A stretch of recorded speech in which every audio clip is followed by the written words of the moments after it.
today's episode, we talk about tag team wrestling, and Tyson tells us more stories about his time in the WWE, including a legendary backstage encounter. It's Shawn Michaels and Marty Janetty against Buddy Rose and Doug Sommers. Let's go!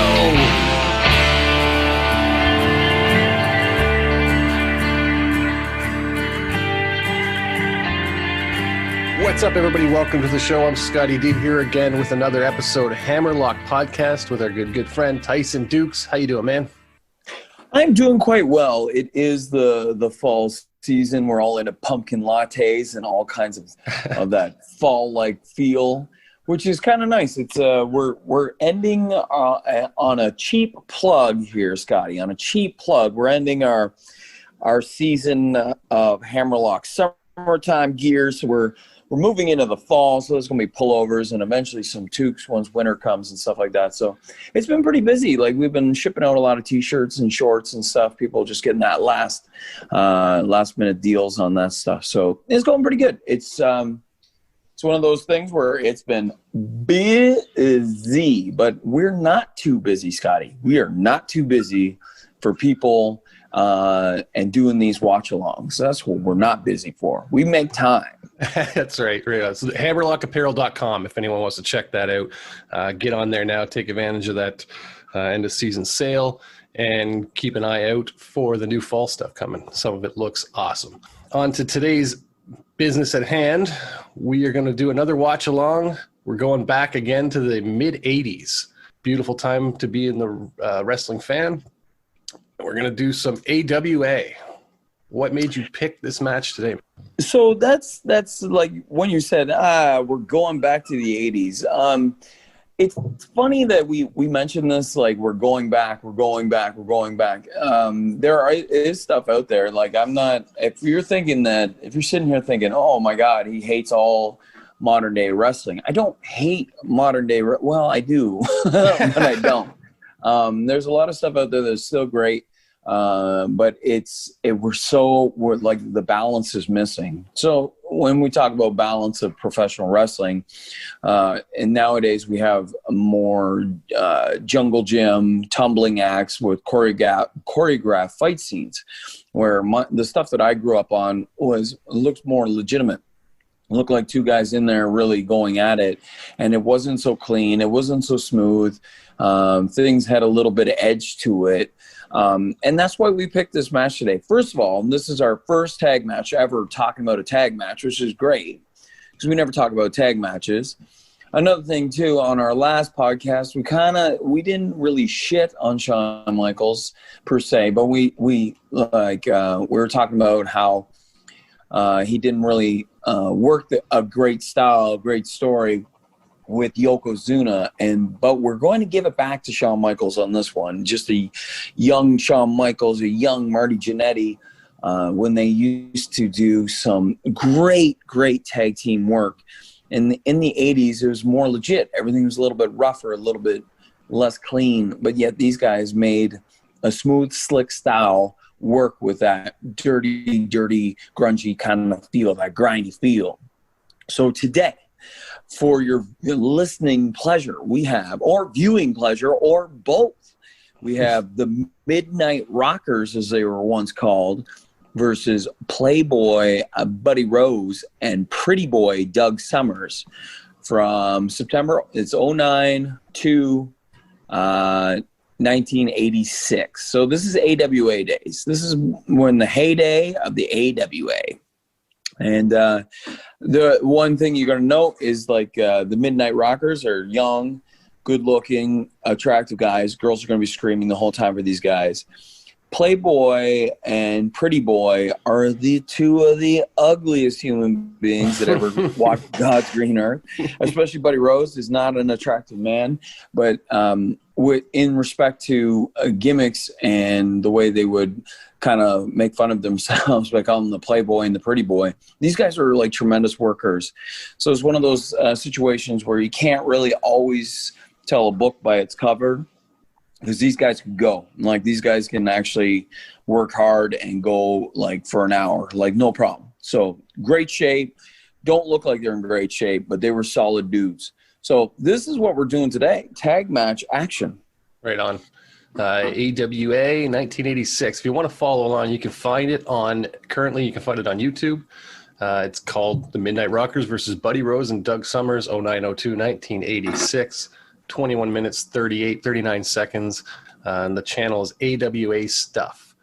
So give everyone a couple seconds to get that lined up. This match is actually in Vegas. Imagine 1986 pro wrestlers in Vegas. I wonder if there's any partying going on at that time.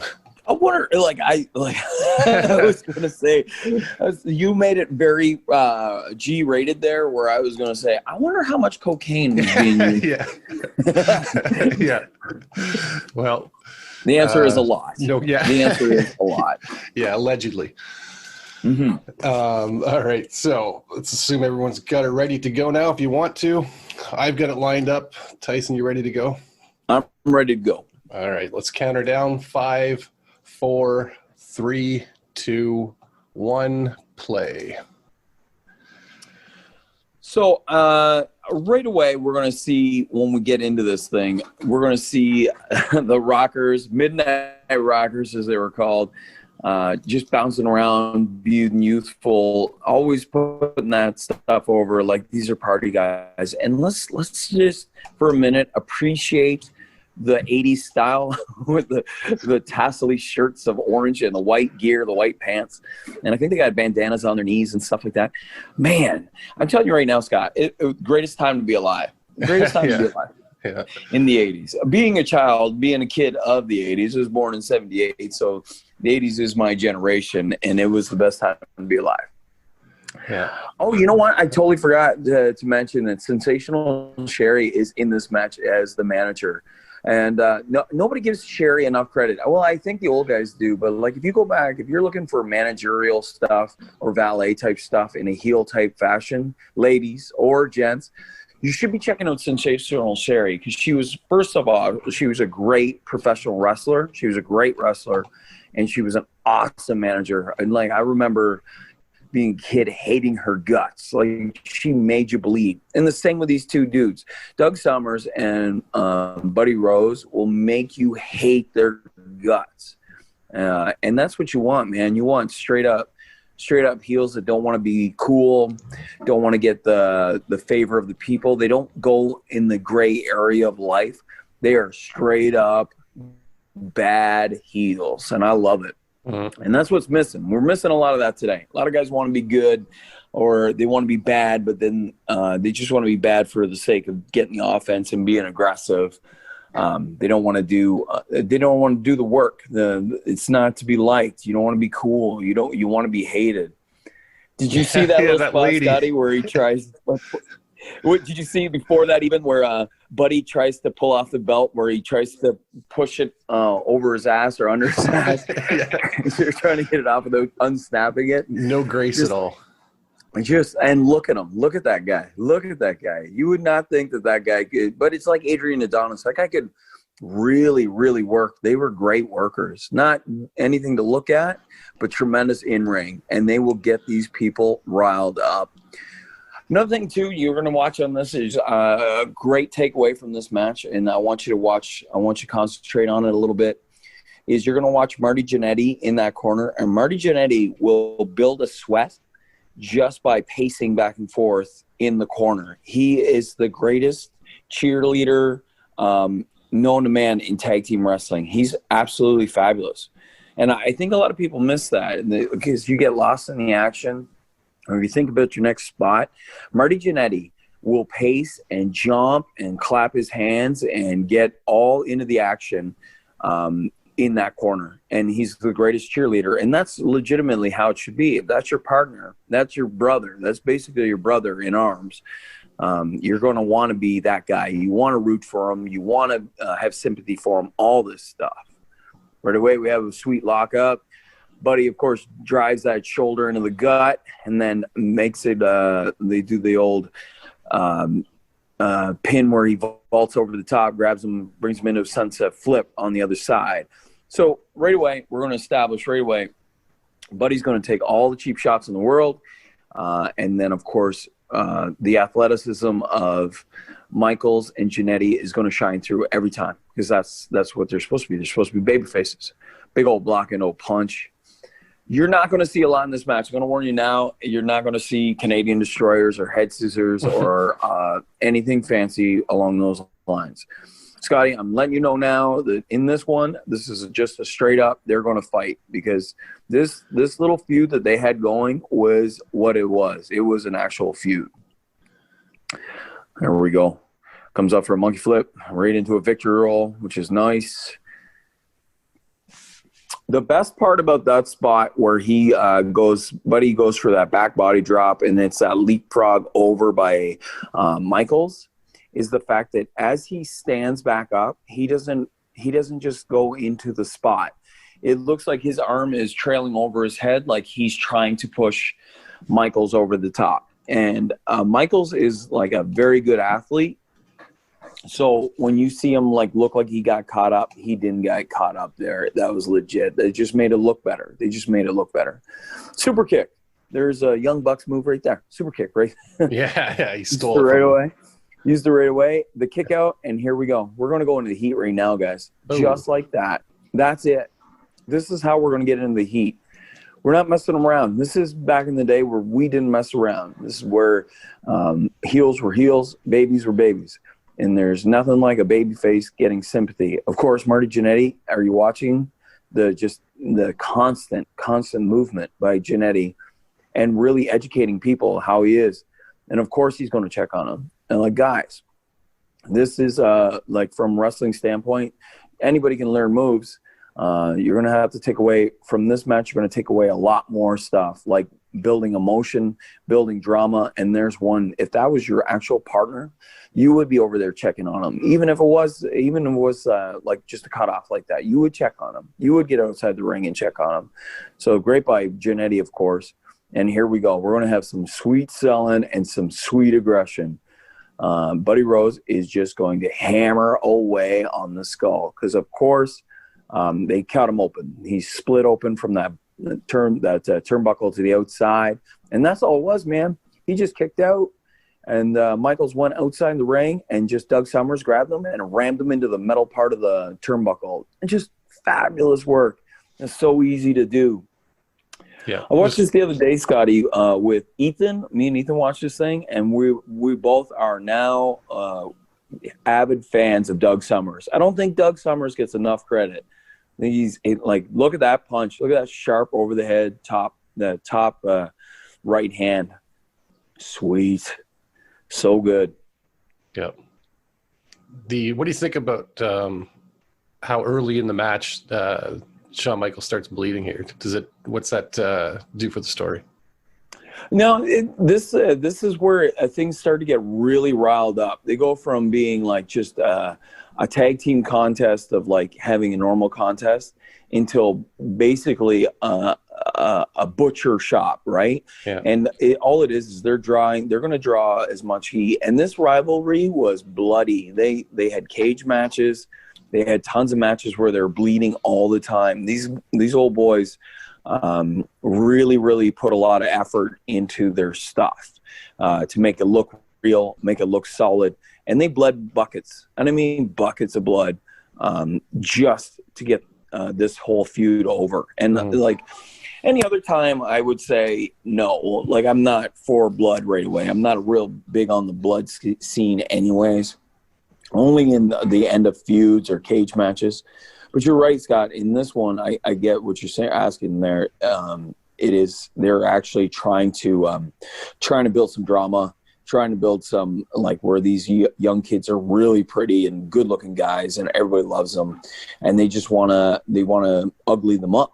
And that's basically the start of the feud. It wasn't really about championships. It wasn't really about winning. It's just jealousy on one side and young kids getting angry and aggressive because of the jealousy on the other side. It's great. It's just a good story.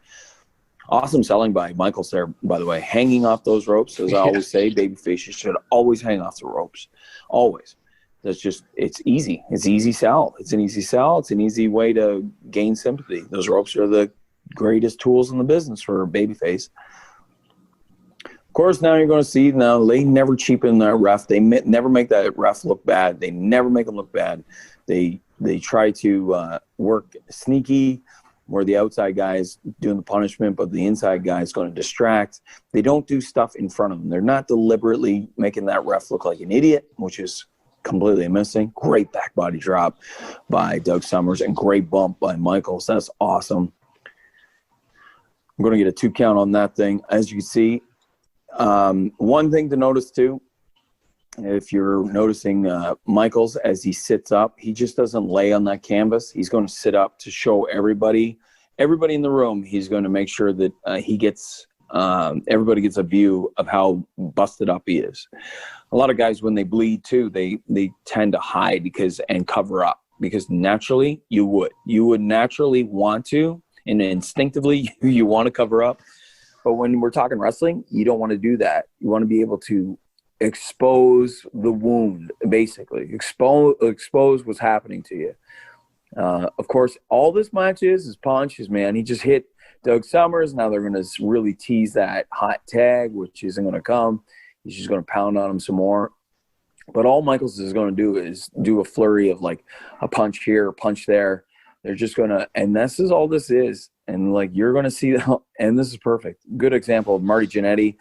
Doug Sommers gets too close, and he's going to grab him. And why wouldn't you? Why wouldn't you do that? This is ugly wrestling. This is great. This is, when I say ugly wrestling, this is ugly wrestling. This has a real feel to it, like a real feel where they're actually like in a natural and normal situation. Marty Janetty would grab that guy that was in the ring and try to pound on him a bit. And they would try to get on and cut him open more. And they wouldn't use fancy stuff. They wouldn't go for a suplex right now, because that's not where the wound isn't on the back. It's on the top of the head where he's losing blood. And, of course, he's going to look dizzy. He's going to feel faint because he's concussed, per se. He's concussed. He's bleeding. He's losing blood. And announcers love the term of losing blood. Of course, Buddy Rose in there reacting to not getting the 10 count, because that's what a heel would do. He'd go for the cheap win instead of the real win, going for blocks and punches. Oh, yeah, look at that. Sweet. Michaels with some great punches, by the way. Kids, if you want to be a good babyface, work on those punches. Punches are like a babyface's best friend, too. I know it's wrestling, and you shouldn't, like, the idea is you don't punch, but you do. When you get in trouble, that's what babyfaces do. They punch. And a heel can do whatever he wants. Like, he can have a great punch, but like baby faces with great punches make money. Yeah, that desperation out of Michaels there. And it's so good. Like, he's just staggering, and just throwing punches. And then they're on their knees. And Doug Sommers knows exactly when to let Michaels come back. He knows when to shut him down. Like, these guys are great.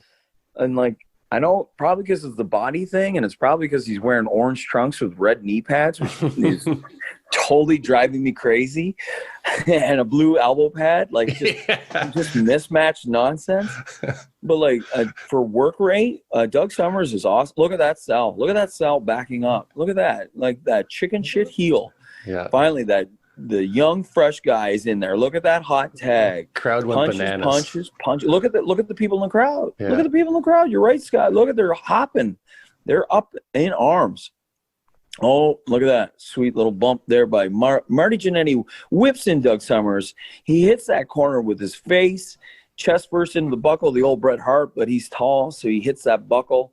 Now they're going to, I think, yes, they're going to open up Doug Sommers now. I think this is where they're going to open him up. This turns into like a bloody rivalry, basically a bloody rivalry right here. There's Sensational Sherry, always on cue, always at the look at this. Look at these fans. If you're watching this like I am with no volume and just watching the people react, it is beautiful, a beautiful thing.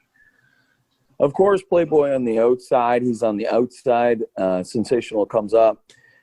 She distracts Marty for that split second. Of course, there's cheap shots given. Doug Sommers is in there selling like a friggin' animal, looking like $1 million, just staggering over. Like, that's great. That spot where Sherry kind of interferes there and changes the momentum. Like, is that? Yes. Do you think that's on the fly, or is that like, does she just naturally know when it's time to do that, or is that something that's kind of planned out? You know what? I think that's probably they know that there is a spot where they want her to get up in the apron, but I'm pretty sure that was planned. But when it was planned, like that was probably a call. That was probably a call situation where they were calling it. Okay. So it's a bit of both worlds. Yeah. So it's basically like a planned finish. Like guys would know a planned finish and would get into a planned finish, but she would know that it was coming at some point, but then they would just call it when they wanted it, basically. Right. When then they change the momentum, and now Marty gets the crap beat out of him. Yes, because this is what this is about. Like, this is a double heat situation. Double heat is when you take heat on both baby faces. So both baby faces are going to sell. And talk about a great hot comeback, though. Marty Janetty just got in there, has great punches, punched for a little bit, a back body drop, and then split open Doug Sommers on that post. And that's it. That's basically all the comeback, the shine that he got on that. And now he's busted open. So now we have three dudes, Sky. We have three dudes in there, split wide open. I love those short little punches, by the way. Shawn in the corner, still selling like crazy. Still selling, hanging off those ropes, still selling. Look at Doug Sommers, Scott. Yeah. Look at Doug Sommers selling in the middle of the ring. These three dudes are all split open. The only one who isn't is the only one that's not really selling that much, which is Rose, which makes perfect sense. Everybody else is losing blood. Everybody else is staggered. Look at that drop kick. Oh. That man was awesome. I'm telling you right now, I'm a huge Doug Sommers fan. After watching this match, I'm like, you know what? I gotta bring more Doug Sommers in my life. Good.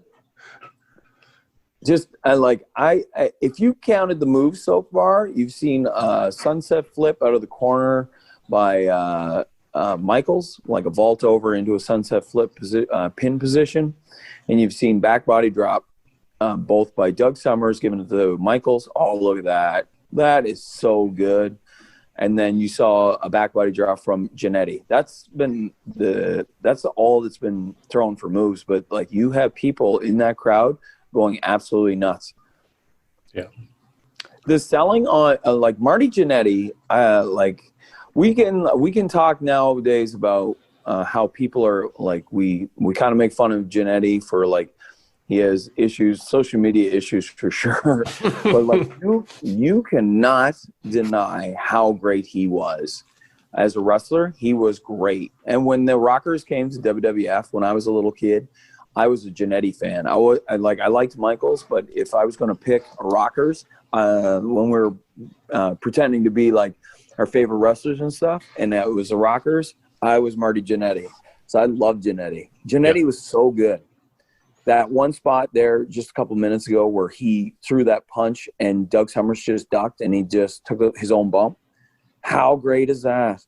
And then that's just that flailing punching he can't see. She's flailing on these guys. Yeah.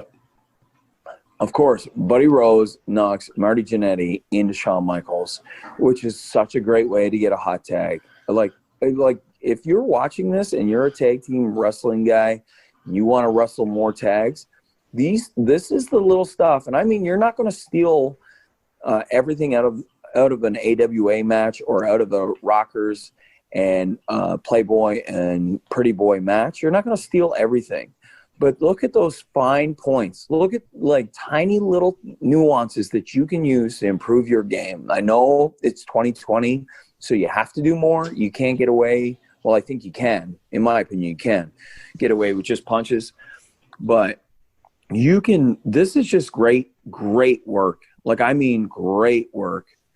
Just the little things, like even just the heat – that heat spot where he just Rose punches Janetty and he just falls back into Michaels for the tag, where it's not deliberate, it's accidental. It's fantastic. Why wouldn't you cut the ring off, and why wouldn't you accidentally knock the dude back into his own corner? Like, you do it on the fly anyways. A lot of people whip in the same corner and same rope as his tag partner anyways, which looks foolish. Why wouldn't you do it this way, which looks great?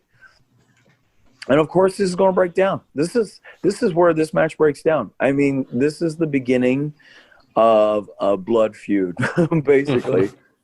And if you look at this, if you watch this match and like watch it again after you're done watching this walkthrough, but it's violence. It's, if you're waiting for something to happen like move wise, you're not going to get it. But if you're just watching just candidly, watch it again, second time through, and just watch. They don't do much of anything, but it's violence. Like, they're straight up prison style gang beating up Michaels in ring before, like, I think that's Greg Gagne. Greg Gagne in the ring, yeah, because he's wearing yellow and he has the skinniest legs in the business. But like, they knock out the ref, they're just beating them out. Now look over in the right hand side. Look at both rockers are down, smashed to pieces, and now look at the fans in that crowd. Everybody is standing up and like legitimately concerned for the rockers right now. And now look at Sherry in that white outfit trying to pick up Doug Sommers, who's bleeding like crazy. Look at this is just chaos. This is sweet chaos, and I love wrestling chaos like this. I love that style. And that cement floor is just awesome. Yeah, you know what? You can't get enough of it because it enables better work. I find I guess I'm an old school cat where I believe that a floor should be a floor. Look, there's blood on the camera. There's blood on the camera right now. There's spots of blood on it. Yeah. And you know what? In this day and age, where there's lots of kids in the stands, they're in there like watching the show, and it would be more of an adult program. And you would think no blood, and you would think rockers would win because the other two guys are ugly and mean, and nobody likes them. Look at that sell by Janetty, by the way. That's amazing. Oh, there's Greg going to give the interview because realistically, when you finish a match and you're all banged to hell and beat up and breaks down that violently, would you go over and do a promo? No, you would let somebody else handle the promo, or you should let them handle the promo. Now they're going back. Yeah, they're just showing replays now. But that's all it was. It was a DQ. Everything just broke down. Referees are knocked down.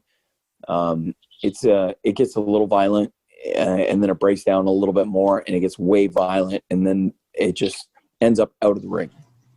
You notice how they started in the ring, Scotty. They were in the ring. The cutoff was on the outside, but they didn't stay on the outside. They kept the wrestling in the ring. For the love of God, people, can we keep the action in the ring? And then once you wanted the drama to ensue, maybe put it at the back end. A lot of matches nowadays start on the floor. Like, that's not where wrestling takes its shape. Like, you have to stay above everybody. Being in the ring is where it's at. So that is 21 minutes and 39 seconds of violence. What do you think, Scotty? Yeah, no, that was a great match. The other thing I noticed as far as tag team match goes, it was basically 2-on-1 for the whole match. Like, the heels were just using tags nonstop, and the babyface was just stuck in the ring until he could finally get a tag.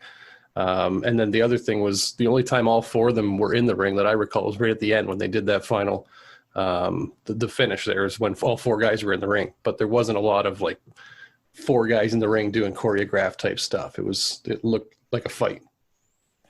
And that's, you know what, and it's from a realistic approach, from a mentally realistic approach. If there was an actual fight situation where there were rules like boxing, and then you had a partner in the corner and you could only tag in whenever you needed to, like, the idea of tag wrestling is kind of a ridiculous notion in the respects to combat fighting, right? It's just bizarre. But to make it work, you're totally right, because 2-on-1 situations never end well. So to have baby faces in there against 2-on-1 is definitely where you want to be, because that sets up the drama, that sets up the threat of how it's going to be.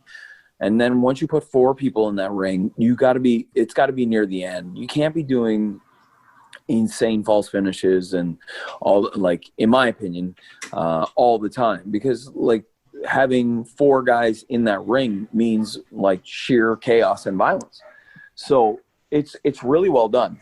To my point about the kids in the crowd and stuff like that in the 80s, and having the Rockers not win and have it breaking down into a DQ, is leaving people on the note of not always positive. Human beings have the weirdest sense of I don't know. I don't know what it is. They feel a certain need for negativity. So for them to end that way and to leave agitated, leave that arena, that complex, angry and agitated, they would much sooner buy a ticket to come back to see vengeance unfold. And that's how human beings are.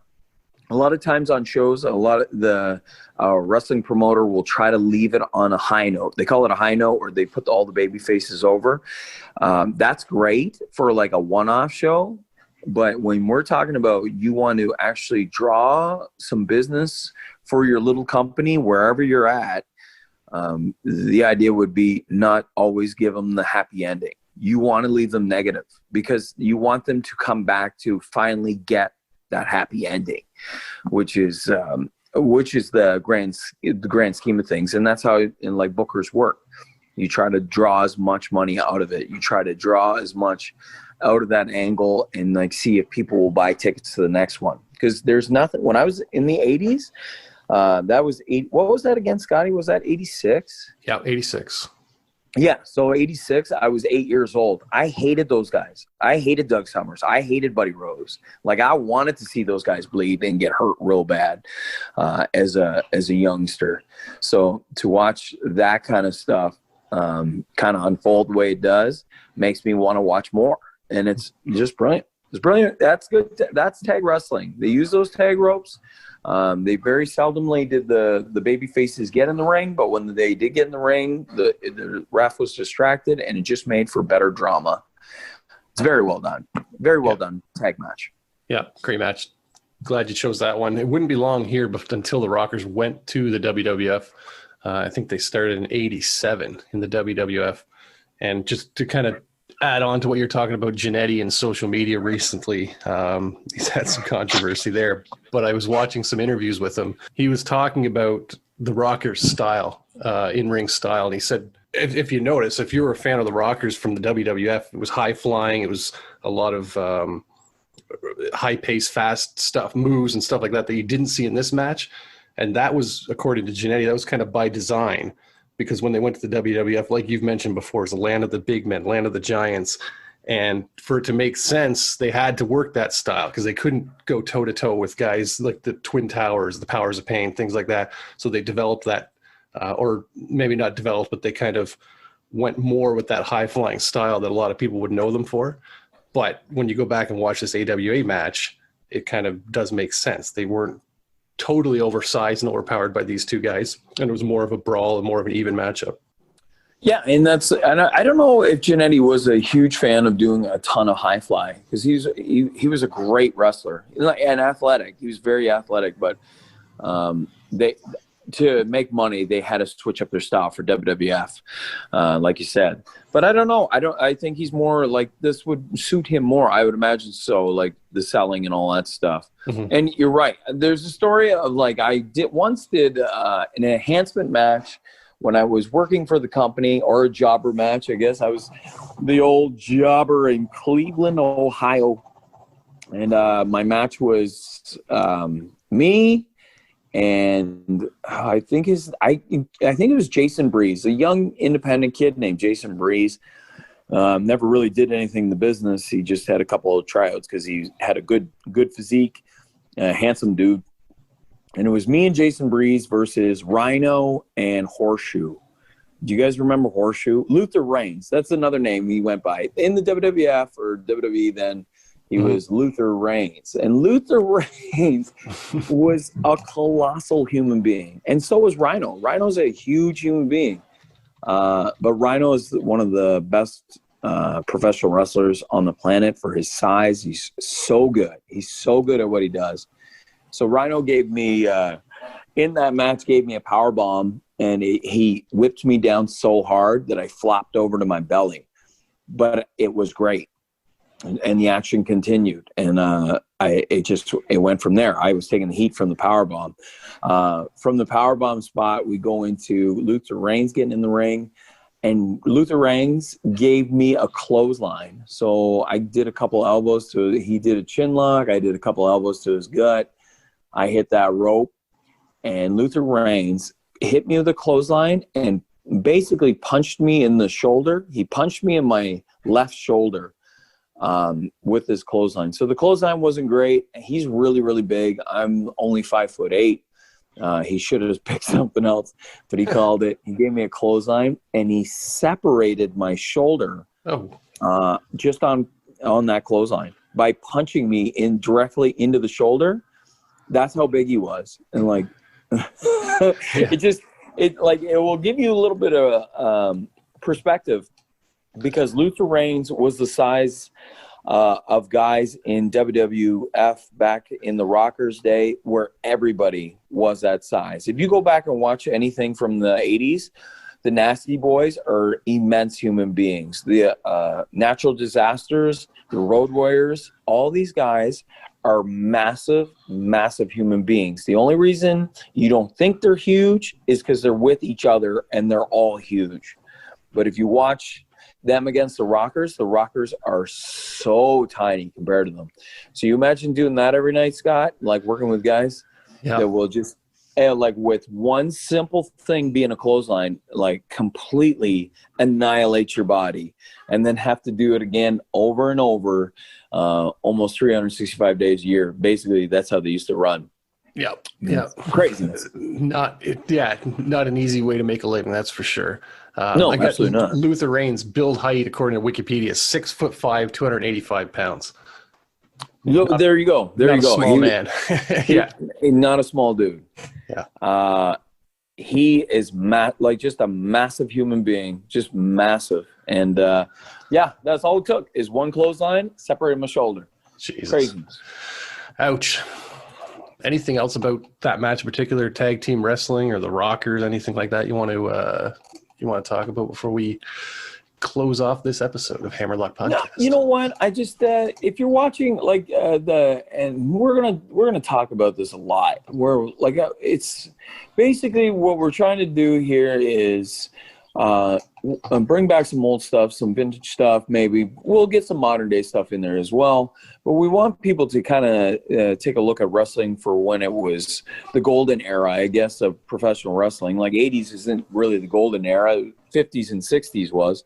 But I want to show people where we come from. And these guys bled buckets and sacrificed their bodies and put their bodies and tons of blood and tons of effort in everything they did. And of course they made money at it, but they did it because they were passionate about professional wrestling. Those guys, like back in the 80s, you could have a job doing anything and get paid very well. Thank you, Mr. Ronald Reagan back in the day.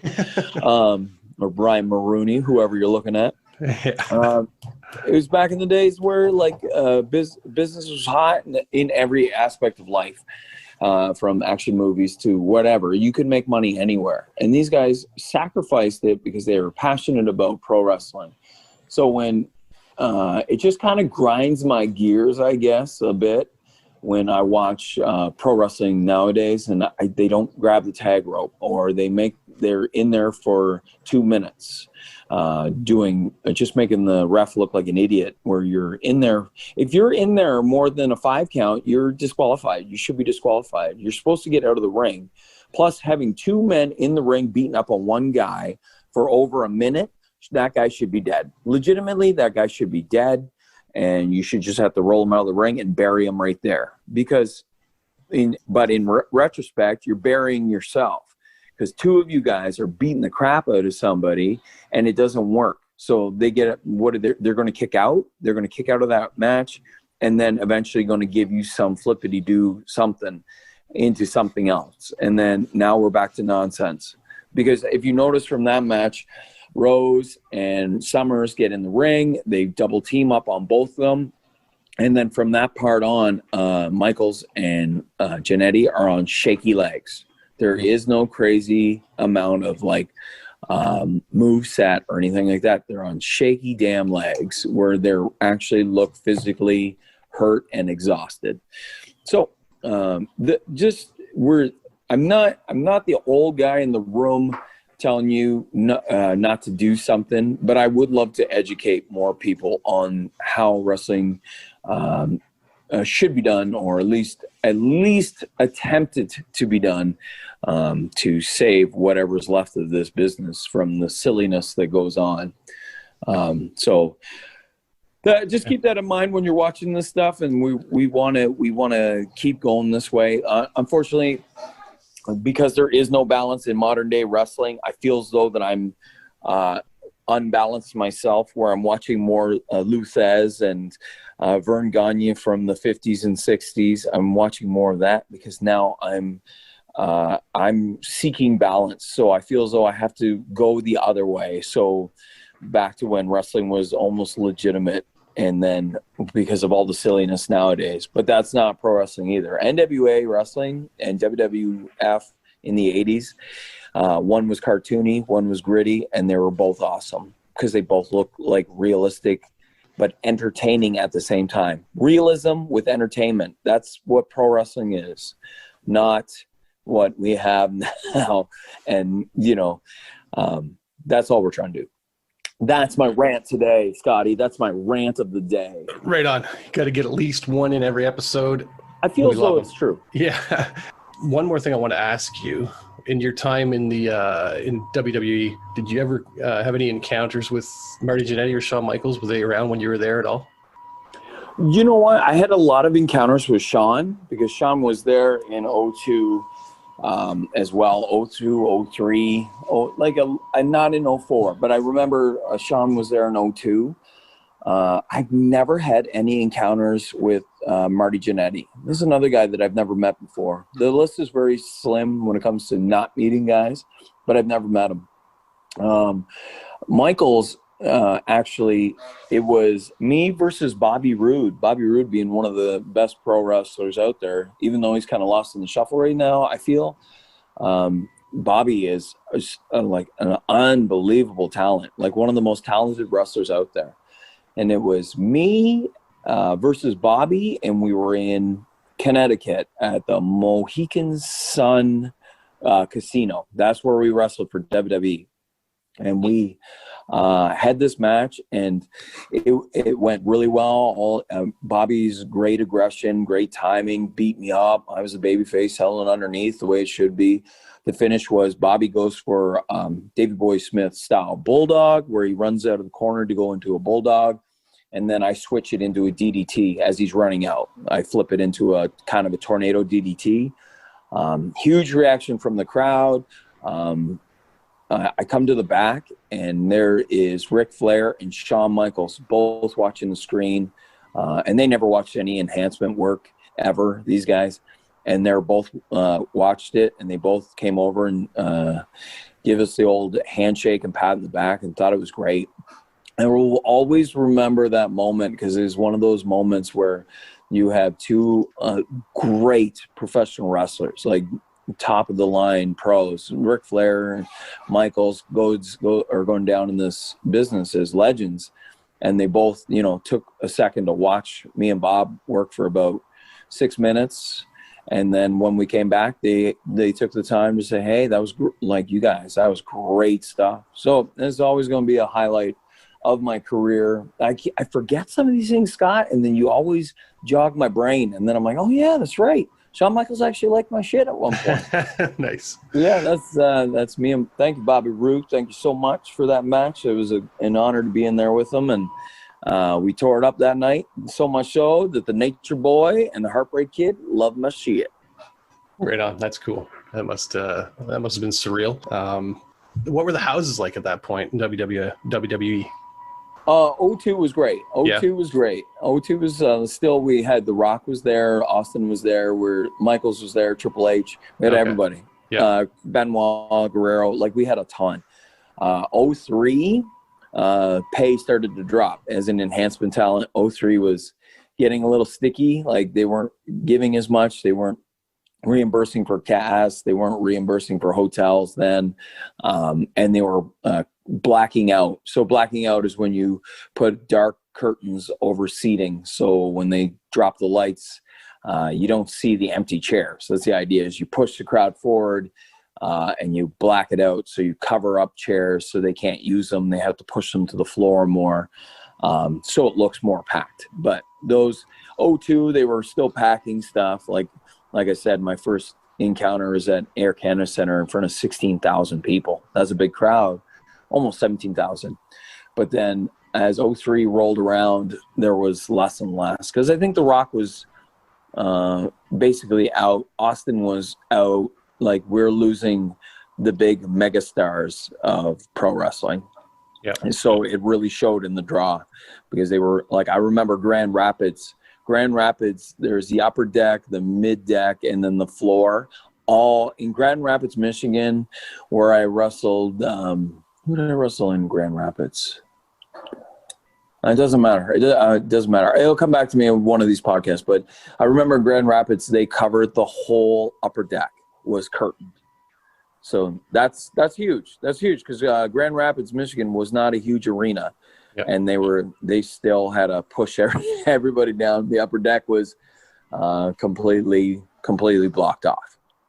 Yeah, I mean, WCW's gone by then, right? So you get there's no competition. Much competition there. The business kind of starting to drop off a little bit at that point in time. And all your big stars are leaving. All your big stars are out to pasture. You know, Rock's got movies, and Austin's going home. He's banged up. You know what I mean? He's getting older. Yeah. And it's just, wrestling isn't the same as it once was. And they didn't build, or they were building a big star in John Cena, but John Cena was just in starting the rap phase, because I was there for John doing rap stuff, because we used to wrestle beforehand in ring, and Arnie Anderson used to use me as the test dummy. So then John Cena would beat me up a bit, and then Arn would tell him how to do it and come in there and beat me up a little bit more. And then, of course, they'd have to grab John, and John could only do a couple minutes, and then they'd have him do pre-tapes and work on his rap, whatever rap he was going to do that night, as, the thugonomics at the time. Yep. And so it's funny to listen or think about it now, but like, that's one of the biggest draws of the business in its early stage. In there working on heat with me as a heel, he's trying to learn how to be more aggressive as a heel. That's John Cena, and that's the very young Tyson Dukes in the business. That's funny. Cool. When you doing that stuff, like the afternoon before a show, or how's that work? The afternoon of a show. Yeah. So everybody has to be at WWE. The call time was 12 o'clock. And this is the time before suits. Like, I could go in there in track pants, or I could go in a T-shirt and jeans. They didn't require wearing dress shirt and dress pants or anything like that. You just come as is. Just don't look like a bum. Mm-hmm. So we used to go in there, and we had to be there for noon, and then you'd sit all day and eat at catering like 5 times in that freaking day, because it's a long day. Yeah, from noon till 12 at night. That's a 12-hour day, and it's long and it's exhausting, just sitting around waiting. So around 2 o'clock, everybody would start warming up and putting on gear and getting in the ring and doing some stuff. And that's usually when they work on some stuff, but that is also the time that they're working on, writers are working on stuff, and there's pre-tapes going on and all that. So it goes from 0 to 1,000 kilometers an hour in a span of 2 hours. So as they're setting up, it's crazy. It was something to be a part of. It was a neat, and the whole production thing was so immense and neat to watch and see all the communication between everybody. It was a fine time to be in the business. Right on. Cool stories. I'm sure we'll talk more about that in the future. I've got some more questions about it. I'm sure other people do. But for now, I think we'll sign off on this episode, unless you have anything else you want to add to that. No, you know what? The only thing I want to add is now that I've kind of showed you the Midnight Rockers, as they were called, versus Buddy Rose and Doug Sommers, there's a whole bunch of stuff. This AWA, I subscribe to that YouTube channel. But check it out, because there is a ton of stuff. And most of it is violent and bloody and nasty. But they have a ton of great stuff on there. If you want to watch some, like a great tag team feud just before the Rockers got called up to WWF at the time, check it out. Check it out, because it's great stuff. Right on. Well, thanks everyone for listening. Really appreciate it. That's another episode of Hammerlock Podcast. We are on all your favorite networks, Spotify, iTunes, things like that. If you want to leave us any questions, comments, or feedback, you can send them on Twitter to @TysonDukes. You can also send them to @HammerlockPod or hammerlockpodcast@gmail.com. And if you're on YouTube listening to this, let us know down below. Leave us any questions, comments down there. Question of the show: who was your favorite rocker, Marty Janetty or Shawn Michaels? I think Tyson already gave us a clue, or actually the full answer to his, being Marty Janetty. I was a Shawn Michaels guy. When they split up, did that barbershop angle, that was a sad day for young Scotty D. You know what, though? I was rooting for Janetty. Yeah. I was hoping that he would be the breakout star, but I totally never pick. I never gamble on the horse. He's always the dud. You know what I'm saying? Yeah. Right on. All right. Thanks again, everybody. And until next time, we will catch you later.